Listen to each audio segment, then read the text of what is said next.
All right, we'll go ahead and get started. Welcome everyone to Home for the Holidays, Pack Your Recovery. My name is Lydia Rhino, the Program Director at the Eating Disorder Foundation, and I am delighted to welcome everyone here tonight. Today's workshop is brought to you in collaboration with the Eating Disorder Foundation and Eating Recovery Center, Pathlight Mood and Anxiety Center. I'll take a moment to share a little about the Eating Disorder Foundation. We are a nonprofit that was founded in 2003 with a mission to be an effective resource in the prevention and elimination of eating disorders through free and accessible education, support, and advocacy. We are a Denver-based organization that is now serving individuals and families both nationally and internationally. I want to thank anyone who made a donation upon registration. We're able to provide free services because of the generosity of our community. I'll add the donation link to the chat if you wish to contribute. All right, if anyone has any questions for our presenter, I invite you to use the chat feature to communicate with me and our co-host Emma directly throughout the workshop. The chat is kept confidential and will come to me directly. We will save time for Q&A after the presentation, and I will deliver those questions to our presenter.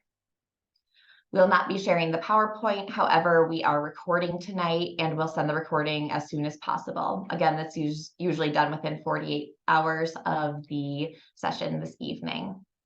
Now I'd like to turn it over to Emma to say a few words about their program and introduce our speaker for the evening.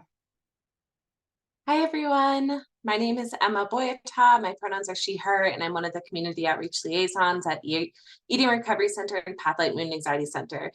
Just to give you a little introduction about us in case you don't know about us, our mission is to deliver the highest quality treatment for patients and their loved ones with eating disorders and mood, anxiety, and trauma-related disorders. ERC Pathlight offers the full spectrum of treatment services, including inpatient, residential, partial hospitalization, and intensive outpatient programs for adults, adolescents, and children of all genders and ages. We also offer free resources such as these types of events and free virtual support groups for our community. And it is my pleasure to introduce tonight's speaker, Meredith Nisbet. Meredith Nisbet is a licensed marriage and family therapist and a certified eating disorder specialist supervisor.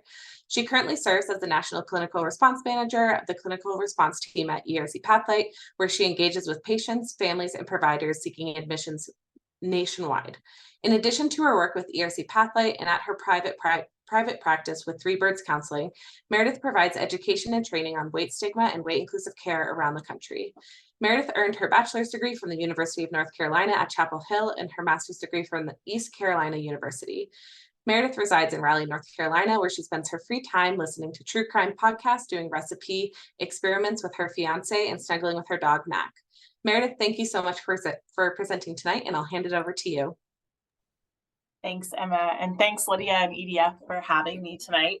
I'm really excited to join you all to talk about going home for the holidays and how to support your recovery kind of as we navigate this time where I know we're all ramping up into the holiday season. So it feels like a good time to talk about these things. Just kind of a brief introduction about me. I'm Meredith Nesbitt. My pronouns are she, her. I do quite a bit of speaking and teaching and consulting on the topics of weight inclusivity, the treatment of eating disorders, with a specialization in restrictive eating disorders in diverse bodies. That's one of my clinical specialties. If you are interested in the content that I talk about or provide, you are welcome to follow me on Instagram, and I try to post the talks and things that we're doing.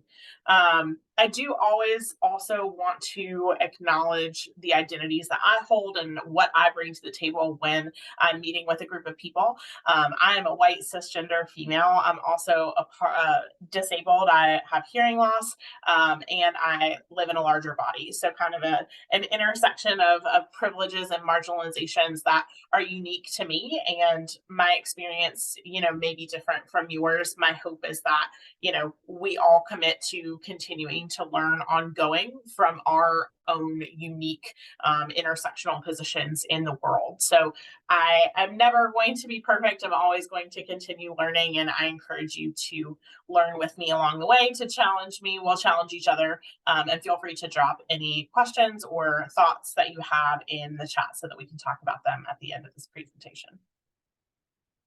A quick note on language. I like to just kind of give this up front when we gather as a community.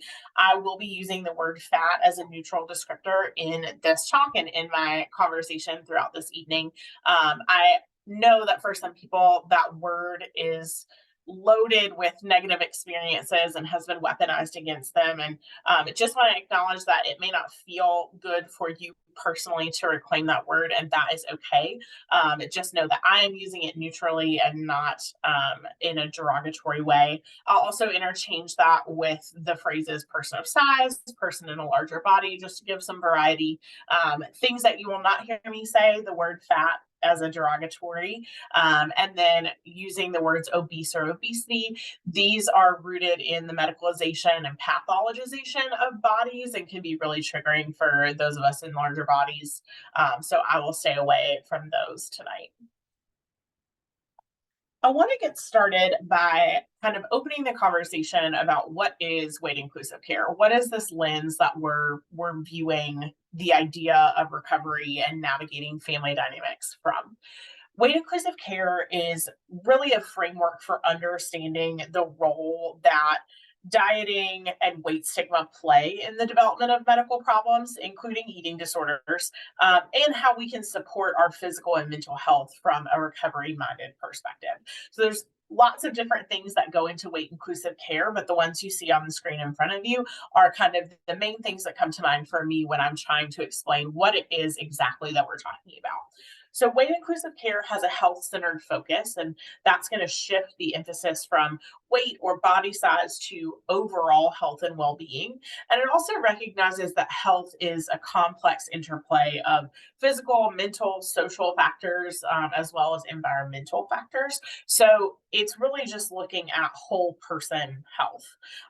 It's also personalized and individualized, which means we're looking at the uniqueness of each person's body and experiences, as well as the overall factor of body diversity, right? That bodies of different sizes have existed for millennia. That is nothing new. And so learning how to competently treat and work with folks in all body sizes is really, really important across the kind of healthcare field.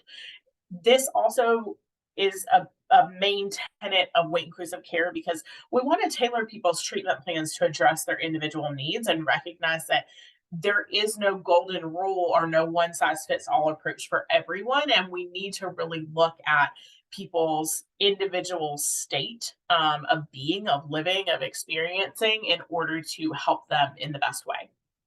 Body respect is a core tenet of weight inclusive care. We want to have a positive and a non-judgmental attitude towards all bodies. We want to reject weight-based judgments and stereotypes. We also want to use inclusive language and practices. We want to make sure that we're not engaging in stigmatizing anyone, and we want to foster an environment that is inclusive and supportive of diverse body shapes and sizes. Another thing that comes up in weight inclusive care is the idea of eating competence. Competence is kind of a funny word for what we're actually talking about, but eating competence means that we're focusing on cultivating a healthy and balanced relationship with food. We're eating regularly, we're eating a variety of foods, we're finding maybe we're reclaiming joy in the way that we eat. Maybe joy feels really far away and we're just kind of looking to find a neutral. But in any case, the eating competence piece of this really encourages attunement to hunger and fullness cues, promoting mindful eating and kind of finding a balanced relationship overall with the way that you eat and the food that you eat. Weight inclusive care also works to address discrimination and bias. We want to recognize and actively work against it. We want to promote a culture of acceptance and inclusivity in healthcare and other settings. And most importantly, we know that discrimination and bias of any kind, especially in healthcare, can be deadly. So we want to make sure that we're working against that when we see it, and that we're educating others, that we're really engaging in that work of activism.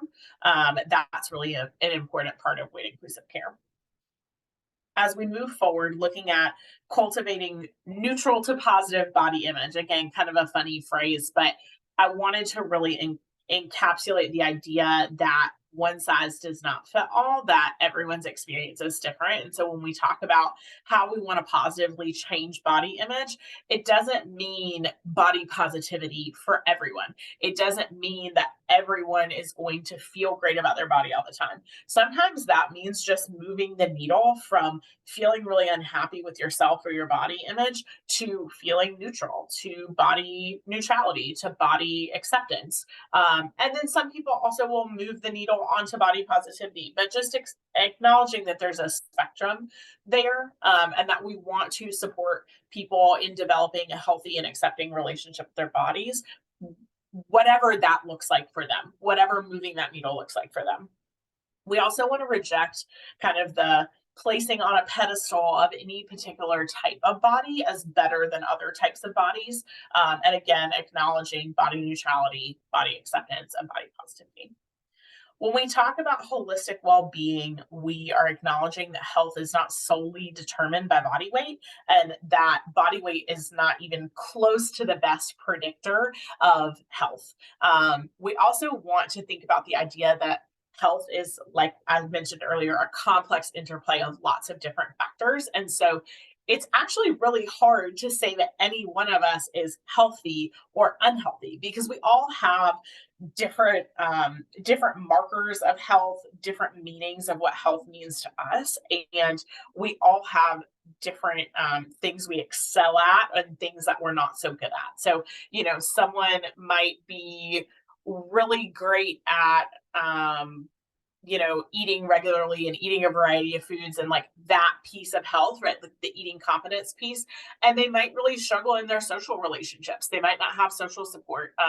We all have kind of things we're really great at and things that we could use some extra support with. And so looking at how that's different for everyone and how we can kind of improve that overall for this holistic well-being piece. Weight inclusive care also focuses on sustainable behaviors. So we want to adopt things that are health promoting, that we can do for a long duration, rather than kind of this like quick fix, extreme approach to health that might actually be detrimental in the long term. We want to do what's going to be best for our health and our bodies long term. And often that is not a quick fix, right? Often that takes us to dive in and do the work. And that unfortunately is a slower process and requires a lot of patience.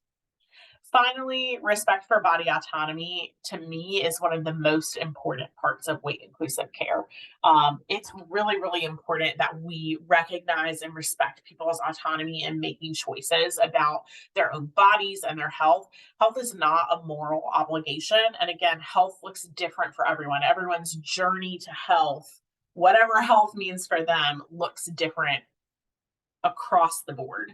And so when we're talking about relationships between providers and patients, we want to encourage shared decision making. We want to encourage respect for the patient's body autonomy, for them to make choices about their own bodies. That is one of the core pieces of weight inclusive care, and what I think makes it something that everyone should be using. So with a weight inclusive care framework, we can kind of start to understand the impact of weight stigma on health and quality of life and what to do about it. And I want to make sure that I'm giving context of what kind of the underpinning of what we're talking about when what we're coming into the holidays and coming into our family dynamics potentially experiencing. And then we'll talk a little bit later about specific holiday tools. So don't worry, that's not going to get lost in here. So when we're talking about weight inclusive care and we're talking about navigating family dynamics that might not be super supportive of weight inclusive care or might be really triggering for your eating disorder, we have to talk about weight stigma. I'm just going to give kind of a brief overview here, but weight stigma is societal bias towards people in larger bodies, and it happens in a lot of different areas of our lives. So we see it pop up in healthcare, in employment, and education. We know that overall, the world is not a super friendly place to be if you're in a larger body. We have lots of research that shows that, again, in all these different sectors. And these are just three. There's plenty of other places that shows up. But the important thing to understand is the impact of externalized weight stigma and how that kind of converts into internalized weight stigma and what that means for us. So when someone experiences externalized weight stigma, when someone in society is kind of showing bias towards them being in a larger body or a diverse body, they start to make meaning of that for themselves internally. And when that happens, that's really where some of the bigger problems lie, because we know that experiencing internalized weight stigma has an increased risk of a lot of different health problems. So everything from hypertension to eating disorders to metabolic syndrome, to depression, to diabetes, to cortisol reactivity, to weight gain. All of these different things are processes that happen in our body because of the interplay between trauma and stress and stigma.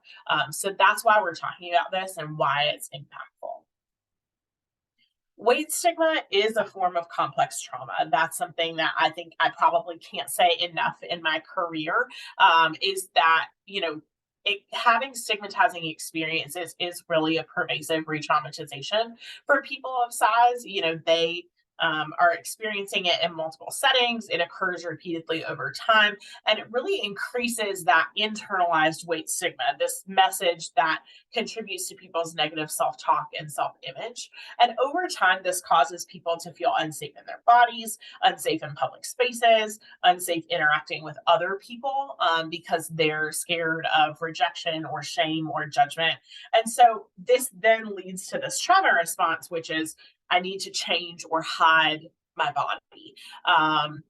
And this is also really important because it, like I said, it impacts the way that people show up in their lives. It specifically impacts whether people are going to seek treatment or seek care. In the case of what we're talking about tonight, it might impact whether or not someone feels safe talking about their struggles within their family, whether they can seek support from their family, whether their family can really understand and get on board with what is supportive of their recovery.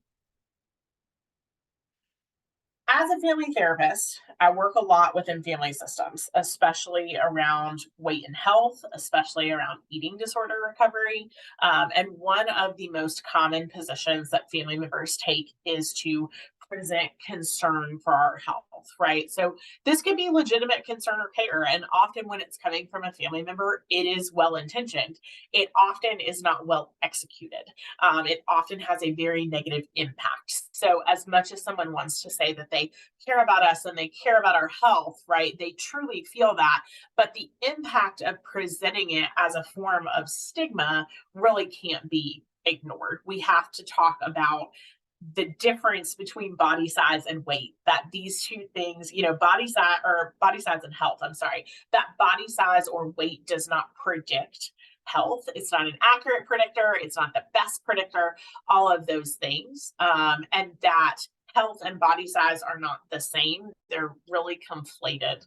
And that we have a lot of research that supports this. So when we're going home to our families, or we're working with our families around the idea of recovery, we have to understand family beliefs, right? What are we walking into? What does my family believe around food? What does my family believe about body size, shape, weight, what I eat, how often I eat, all of these things.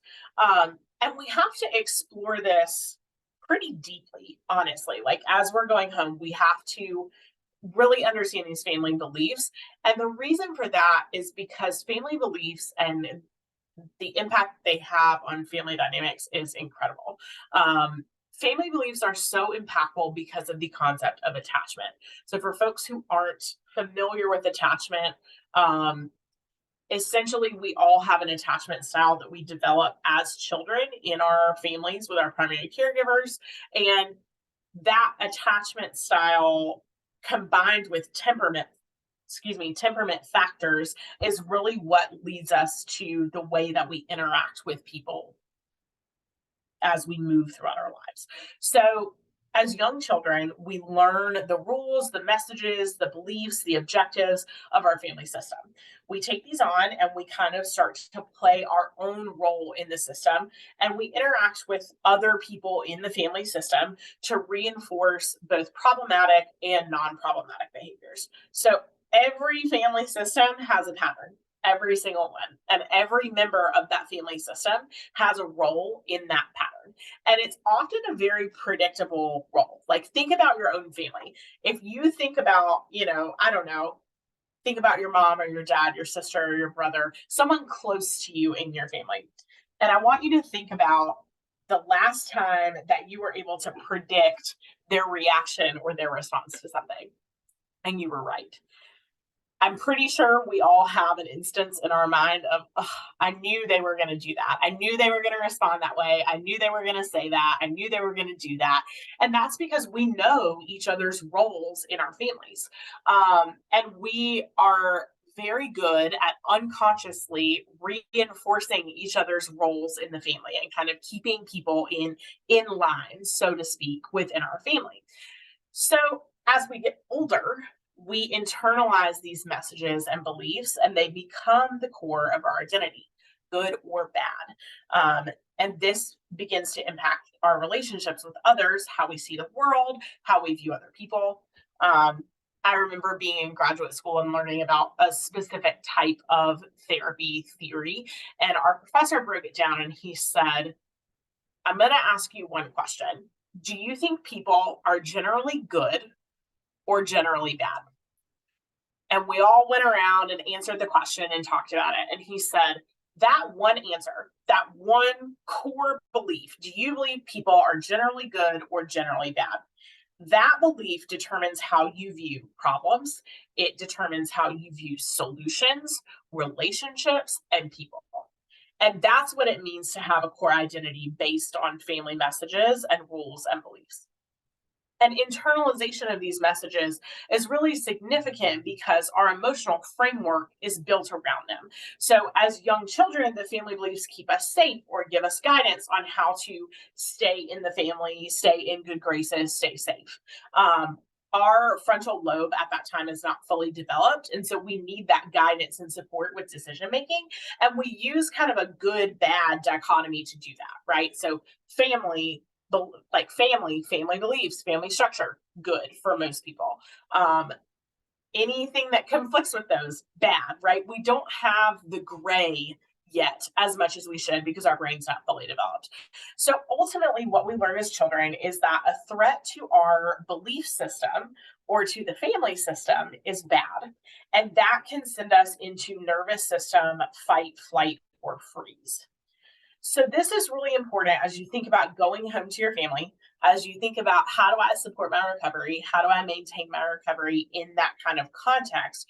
We have to understand the function of these belief systems in our family. What do they uphold? Who do they harm? Who do they benefit? Because these beliefs that we've developed about our bodies or learned about our bodies or food or anything to do with that sort of thing, they're an extension of our beliefs about ourselves, the things that we learned about what it means to be a good person, a bad person, to be in the family, to not be in the family, all of these things. And so we have to look at how this identity developed and take a minute to think about nervous system, fight, flight, freeze, and how it is activated when those beliefs, those kind of like innate core beliefs are threatened, to understand kind of how we should respond as we're going home and we're kind of trying to support our recovery. Because of intergenerational fat phobia, going back to our family environment often means that holiday food and family events come with a big side of stigma and trauma. And so as we prepare for that, we have to understand why I'm reacting this way, why I feel this way, why it's so impactful, and then kind of what we can do to regulate and to do about that. So all of this to say that there are so many things that play into health. All of these things that you see on the screen, and I'm sorry, I think the image is a little bit fuzzy, but hopefully you can read it. All of these things make up our ability or inability to pursue health, whatever that means to you. They're all pieces of the puzzle. And if you notice this orange, it's like dark orange on the lower right corner piece of the puzzle here, personal health practices and coping skills is only one piece, right? So what we're saying is that the choices that you make or the things that you have access to from where you are only one piece of the puzzle, right? So struggling with an eating disorder or being in a larger body and being told that you are unhealthy because of that, those types of things, that is only one small piece of your health puzzle. And this really underlines the idea that I'm talking about where like we're all healthy or unhealthy in our own different ways, depending on all of these different factors. So I want you to keep that in mind, kind of as we talked about stigma, the way it can be traumatizing going back into our families that have beliefs that feel harmful to us, harmful to our recovery, all of those things. Keep in mind that all of that is only one piece of the puzzle. So some guiding lights for holiday travel and food. This is where we're going to kind of shift gears and get more into tip and toolkit mode so that you hopefully have something to take home with you from this presentation. So we all know that eating disorders thrive in secrecy and isolation.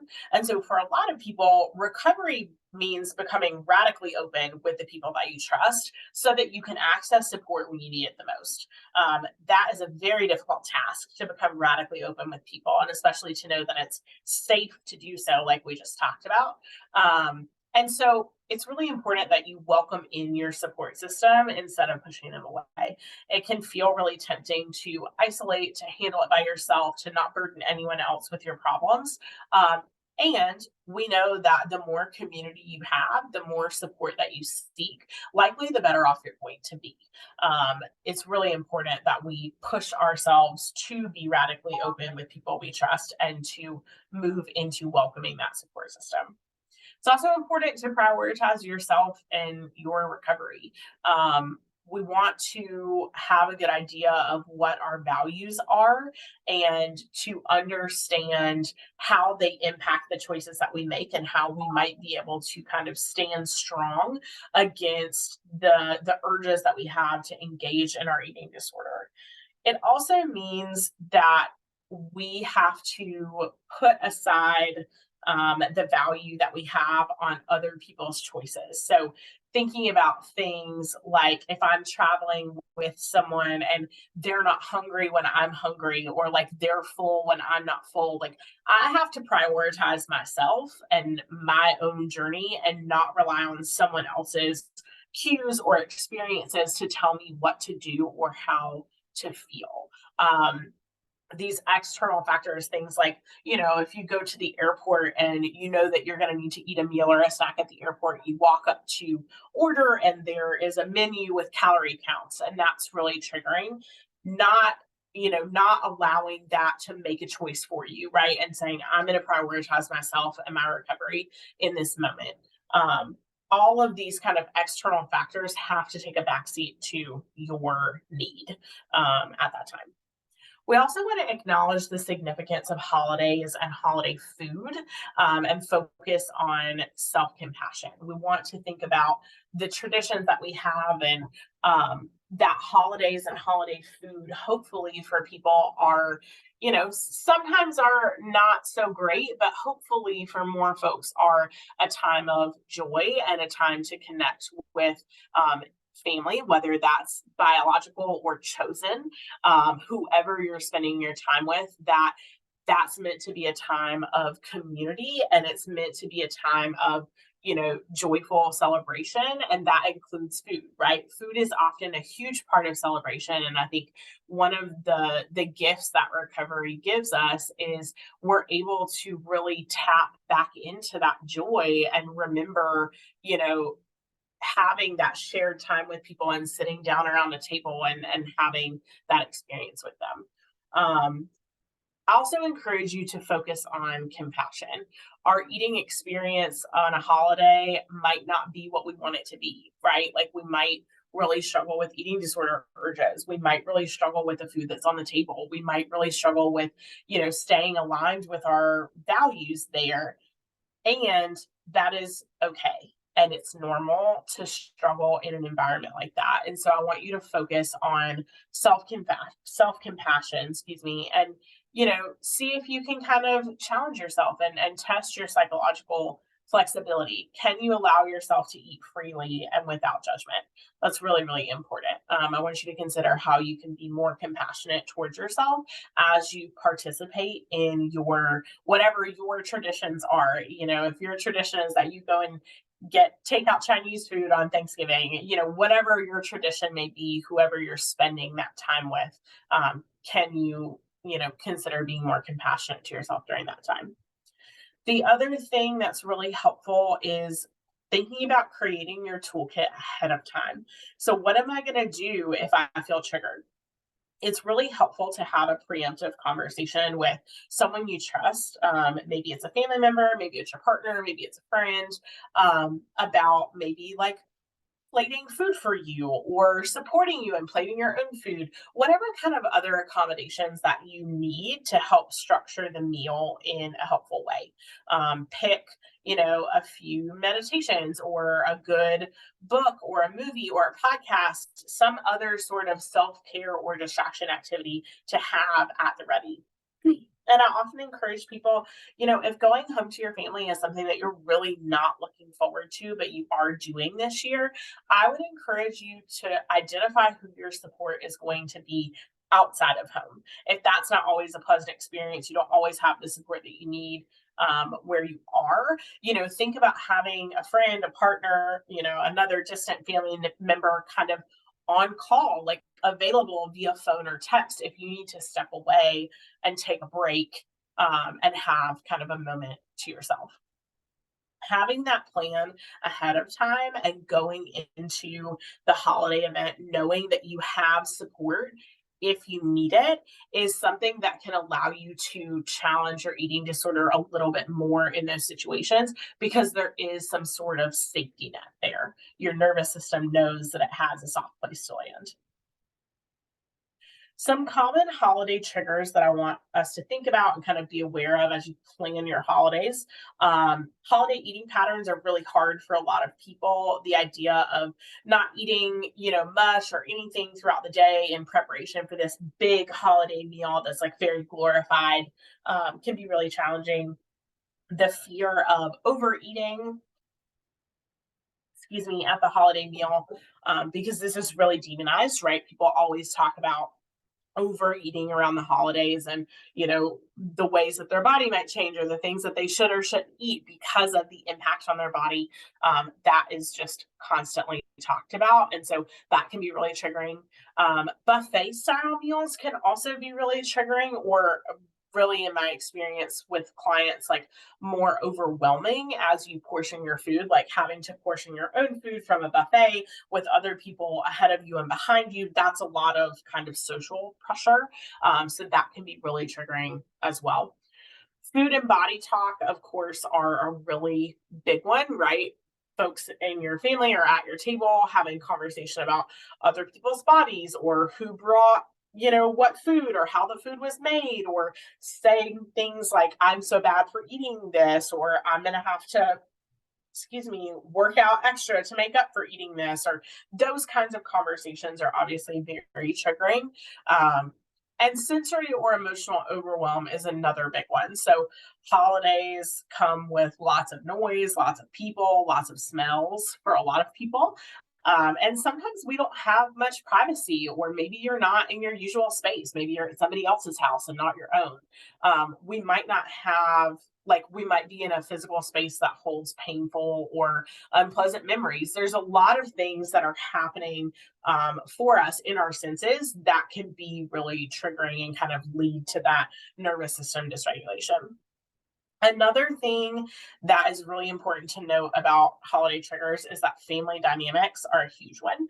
I just want to acknowledge that it is so common, so natural to slip into old dynamics and patterns among family members and friends, right? So you can be doing as much work on yourself and your recovery as possible. And I don't want you to go home and struggle, or go to your holiday events and struggle and feel that you are failing at recovery, or that you have taken a step back in recovery.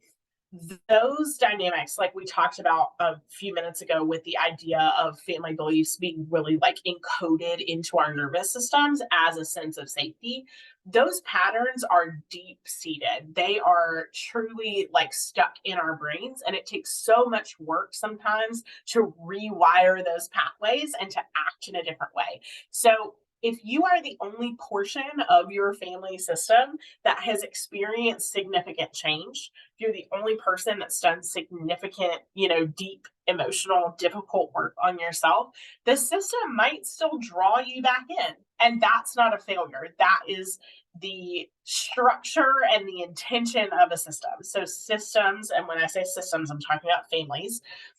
Family systems, the goal of the system is to reach homeostasis, which is to stay the same. And so what that means is that if one person in that family system does the work and they change and they come back into that system, they're fighting the entire system. And so that system is pushing as hard as it can. All those family members, all those people are pushing as hard as they can in different ways to pull that person back into homeostasis, back into the same pattern. So that is not a failure. It truly does take time and conscious effort to change a system. So don't blame yourself if you find that you're like having the urge to return to old coping mechanisms to deal with what is happening around you, right? The things that we do, including eating disorder behaviors, happen for a reason, right? At some point, maybe that kept you safe. Maybe it helps you feel better. Maybe it helped you deal with something that was really difficult in your life. And so if we go back into environments that then trigger that experience, we might turn to old coping mechanisms that no longer serve us, because that is what we know. So just be prepared of that. Be prepared for that. Be thinking of that. What do I do if I engage with my eating disorder? What if I go home and I'm in this family system and I can't handle it, and it is really hard, it's really scary, I feel really alone? What if I engage with my eating disorder? I want to remind you that recovery is not linear. There's going to be times that we act on our urges, and it's really important that we meet ourselves with compassion when that happens, right? So your coping mechanisms do not impact your worth or your value as a human being. You haven't failed. You're simply a human who is on a winding path of recovery. Some things that you can do to help support this self-compassion if you find yourself struggling with recovery during this time. I really like Kristen Neff's work on self-compassion. You can see it's linked here, but honestly, if you Google her name, it will pop right up. Kristen Neff, self-compassion. A self-compassion break is a really good way to kind of bring yourself back to the fact that this is a human experience, right? Falling down and getting back up is a human experience. It's part of recovery. And it helps us learn how to cope better each time. We learn from those experiences. Another thing that's helpful is to ground yourself in the present. So try not to let anxiety pull you into the future. Like, what's going to happen because I engaged with my eating disorder? What's going to happen because I feel like I've relapsed or I've stumbled in my recovery? And don't let regret pull you back into the past. Like, oh, I wish I could have handled that better. Oh, it would have, it was better when we did XYZ. Try to stay in the present moment with yourself, giving yourself that compassion and then moving into committing to your recovery values. And so what that looks like, in my opinion, is knowing that you can choose the next right thing for you. It's different for everyone, but overall, we want to try to commit to compassion and take care of ourselves, because compassion is the antidote to shame. So, whatever your next right thing is in that moment when you're struggling, it could be calling a loved one if they're not physically there. It could be physically being comforted by a loved one, having a hug, holding a hand. It could be journaling. It could be practicing a meditation, watching your favorite show or movie, reading a favorite book, something that feels like you are doing this for you, and this is going to bring you back closer to nervous system regulation and to your values. Those are the things that we want to focus on in that moment. So your next right thing is going to be different from my next right thing, from somebody else's next right thing. But think about choosing the next right thing for you. Some tips for travel, because a lot of us are traveling around this time. It's helpful to plan ahead for eating on the road or in the airport. We want you to pack your recovery values the way you pack your suitcase. And hopefully that means we're all planning ahead, right? You made sure that you packed enough undies and t-shirts and jeans for your trip. You made sure you packed your toothbrush and toothpaste, all your medications, any of that kind of stuff. We want you to plan for your recovery in the same way. Think about the things that you're going to encounter on that journey that might be different from your day to day, that might be challenging. Thinking about the meals that you might have to eat in the airport, or the snacks you might have to eat at the airport, or who you're traveling with. Maybe you're making a plan. If it's a road trip, we're going to stop so many hours in to get a meal or a snack. That's really helpful. Other tips for travel: keep your eyes on your own plate. Like I mentioned earlier, don't gauge your what you should be eating or what you did eat against what's happening with people who are traveling with you. So they have their own hunger and fullness cues, they have their own body needs, and so do you. So keep your eyes on your own plate and focus on your own needs and the things that are important for you. Another thing to think about is really the reality of airline travel. Oh, I thought I was going to sneeze. Maybe not. So the reality of airline travel is that when you're getting on an airplane, the seatbelt is from a previous passenger, right? So if you sit down in the seat and that seatbelt isn't perfectly fitted to your body, that's not a sign from the universe that your body is wrong. There could have been a kid in your seat. A flight attendant could have pulled that seatbelt taut as the previous passengers exited. That seatbelt could have been cut to become shorter. Or that person may just have a different body than you, right? Which is really common and innocuous when we're able to acknowledge the reality of body diversity. So we want to have you prioritize your comfort on an airplane. So if you need to ask for a seatbelt extender, do that when you're boarding the plane. You're greeted by the flight attendants. They're typically going to hand you that pretty discreetly. If you fly a specific airline all the time, maybe you buy an seatbelt extender on Amazon and bring your own. Again, the airport menus with the calorie counts. I know I mentioned that earlier, but having that in your mind ahead of time can help prevent that nasty shock at the airport when you're just trying to kind of mind your own life and buy a cup of coffee or buy your lunch. You can also consider bringing your own food, right? You can bring your own food through security onto the plane if that's something that you feel like is going to be really triggering. And it might be helpful to process and think about that ahead of time in therapy, in your dietitian sessions with your support person, to kind of just plan ahead, like I mentioned, if you know that that is going to be kind of the reality of the airport or your experience on an airplane. So some additional holiday tips that are really helpful. Keep in mind that you can and should take a break when you need one. There's a common feeling of needing to kind of have all of this together time every second of every day that we have while we visit. But when we spend too much time around people and we don't take any time for ourselves, we can get really irritable and cranky. And just generally unable to tolerate whatever's happening in our lives, right? So we want to prepare ourselves to be able to show up in the best way possible, both so that we can enjoy the people that we're with, but also so that as challenges arise, we are equipped to deal with them. Just a reminder that you are not impolite or a problem or a burden for wanting a couple of hours to yourself. And it's okay to take that time, like go on a walk, read a book, even if that's not what your family naturally does, on their own. Carving out that time for yourself is nothing but helpful when you know that you might be encountering some challenges around food on these holidays. Another thing is to think about boundaries before you get where you're going.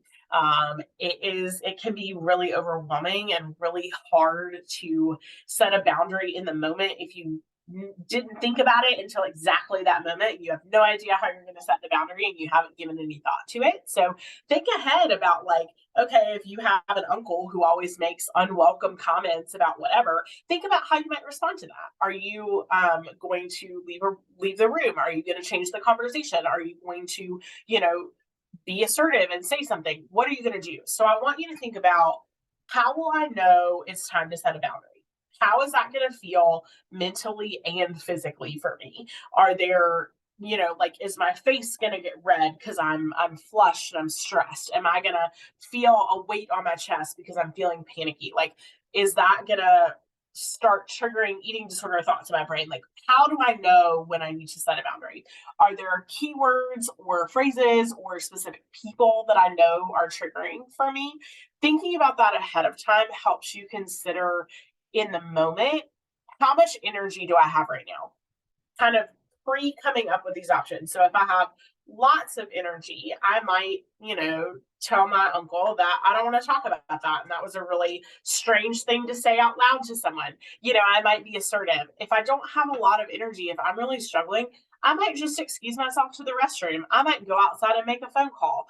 How much do I want to devote to this conversation? If I can make those two plans, high energy and low energy, about my boundaries and about triggering situations before I show up, when a trigger happens or when I need to set a boundary, the only thought that I have to think is, do I want to engage with this or do I not want to engage with this? And then I know exactly what my paths are going to be. That's really, really helpful in times that you might be flooded and it might feel really hard to figure out how to respond or react. A few other things: have your toolkit ready. We talked about planning ahead already. I think it's important to acknowledge that other people may not be in the same place that you are, and that's okay. You can focus on your recovery and your values, and you can take care of yourself regardless of what other people are doing around you. You don't have to attend every conversation or argument that you're invited to. You can take care of yourself. You can step outside. You can lean on your support person, whatever you need to do.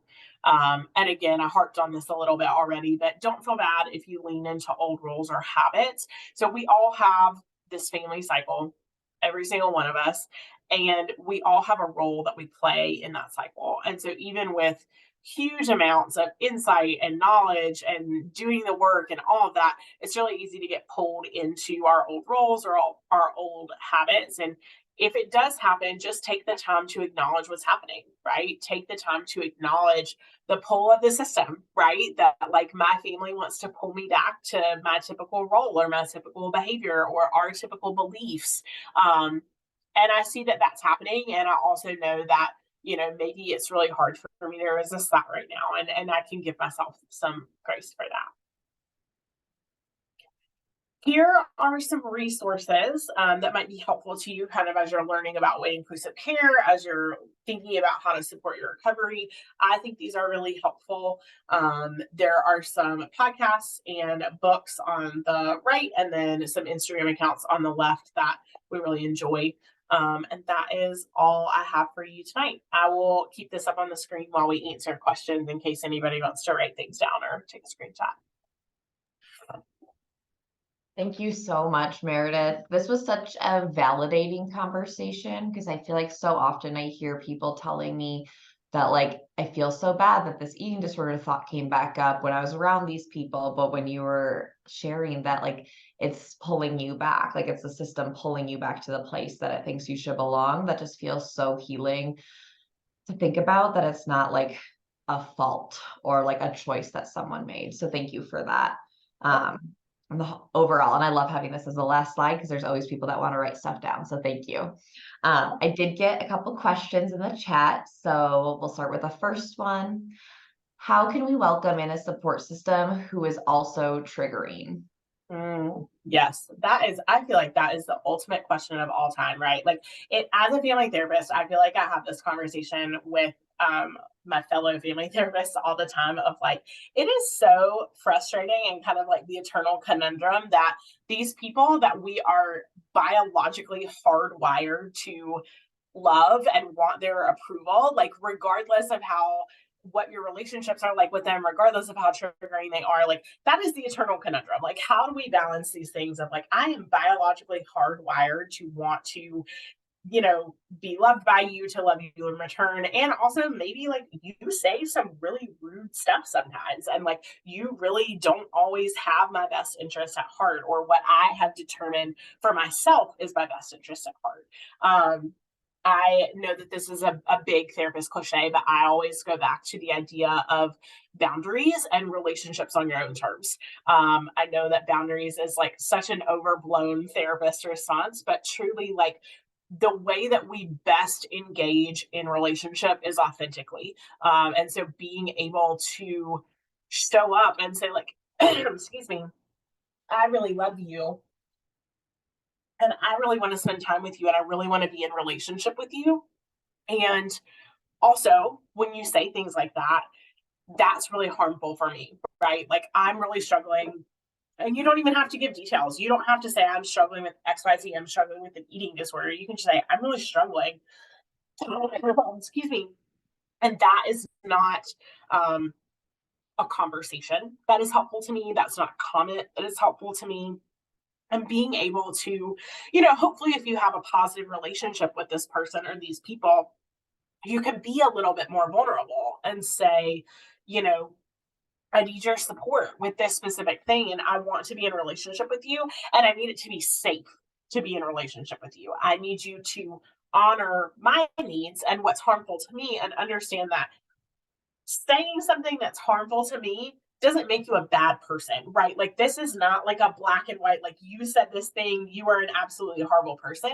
This is, we're all human and we all hurt each other, sometimes intentionally, but a lot more often unintentionally. Like, we're all going to step in it at some point. And so being able to have that conversation of like, I still love you and I still want to be here with you. And like, can we talk about the way that comment made me feel? Can we talk about the way, you make these comments often, and it's really hard for me to sit and be in positive relationship with you when I'm really struggling with these things that you're doing. And I think that like radical honesty and openness, if that's safe for you to access with that person, is really important. The safety piece is paramount to that. So like, if you don't have safety with that person, sometimes it's best to limit interaction or to decide what you need to create safety in those interactions. But if you have a safe relationship with someone, you have safety, I always recommend like, let's just have a conversation about it because if we're in relationship, I assume that you want to see me win.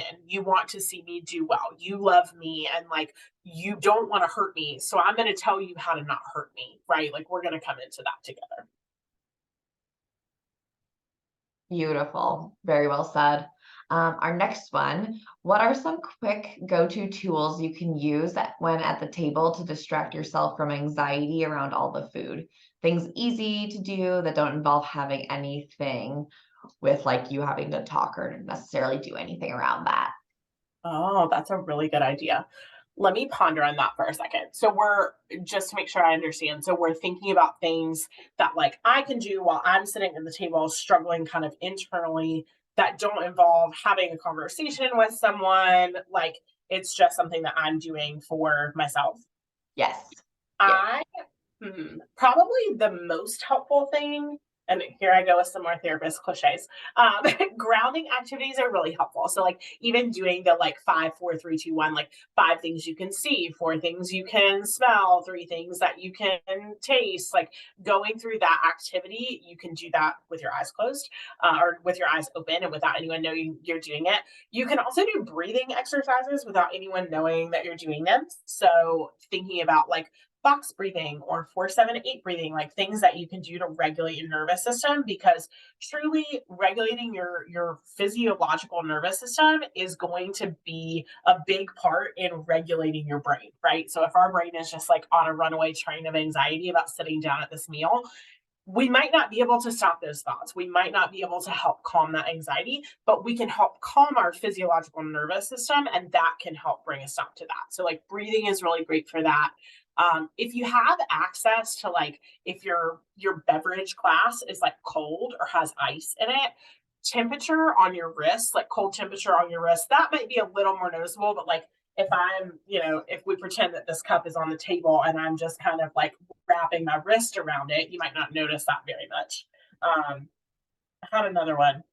I think that's all I've got for right now, but those are maybe some things that are more helpful and not as noticeable in front of other people.